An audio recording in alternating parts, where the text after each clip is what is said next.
सूरज की पहली किरणों के साथ ही जंगल में चिड़ियों की चहचहाहट शुरू हो जाती। लाल गला बुलबुल, पीली तोता टोही, नीलकंठ, कोयल, कबूतर सभी अपने अपने सुर में गाते।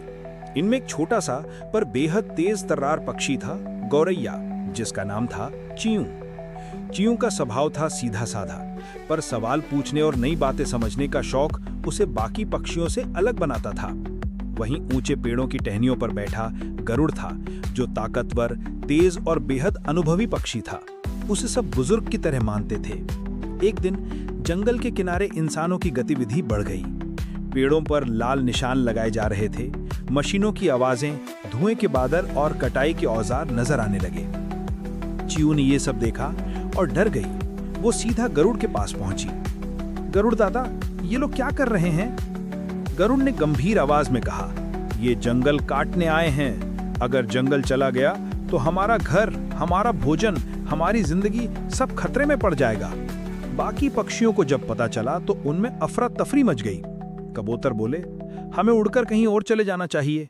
तोते बोले, शहर में कई पार्क हैं, शायद हम वहां रह लें। पर नीलकंठ ने कहा, पर क्या शहर में हमें पेड़ मिलेंगे, सुरक्षित घोंसले बनेंगे, खाना मिलेगा? जंगल की सभा बुलाई गई। जंगल के बीच सबसे पुराने पीपल के पेड़ के नीचे सभी पक्षी इकट्ठा हुए।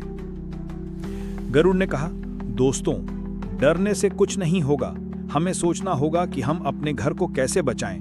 कबूतर बोले, हम छोटे हैं, इंसानों से कैसे लड़ सकते हैं? तोते बोले, हम आवाज उठा सकते हैं। इंसानों के बीच ऐसे लोग भी हैं जो जंगल से प्यार करते हैं।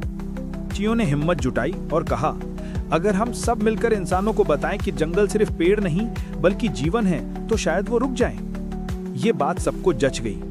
तय हुआ कि एक टोली इंसानों के पास जाएगी और दूसरी टोली पेड़ों और घोंसलों की सुरक्षा में लगेगी। अगले ही दिन तोतों, मैना और कोयलों की एक टोली इंसानों के कैंप के ऊपर जा पहुंची। उन्होंने इतनी जोर जोर से चहचहाना शुरू कर दिया कि काम रुक गया। तोतों ने बोलना शुरू किया, ये जंगल हमारा घर है। मैना ने अपनी मधुर आवाज में गाया, जंगल बचाओ, जीवन बचाओ। शुरू में इंसान हंसने लगे, पर कुछ लोग वीडियो बनाने लगे, कुछ रुककर सुनने लगे।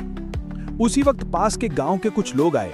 वे लोग पहले से ही जंगल कटाई से परेशान थे, क्योंकि इससे उनके कुएं सूख रहे थे, मिट्टी बह रही थी और गर्मी बढ़ रही थी। उन्होंने भी आवाज उठाई, जंगल मत काटो। ये आवाज धीरे धीरे शहर तक पहुंची।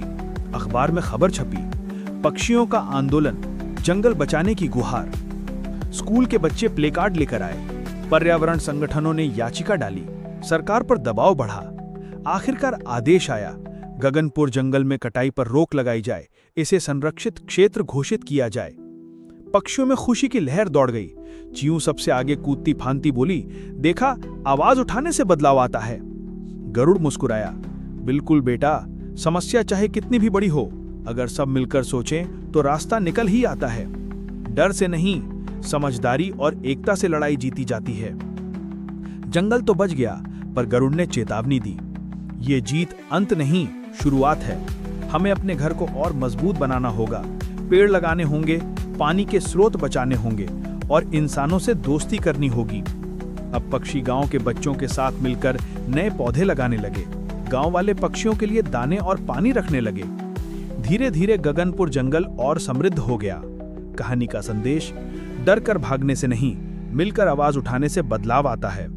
प्रकृति सिर्फ इंसानों की नहीं, सभी जीवों की है। समझदारी, साहस और एकता से असंभव भी संभव हो सकता है। हर छोटी चिड़िया भी बदलाव की बड़ी वजह बन सकती है।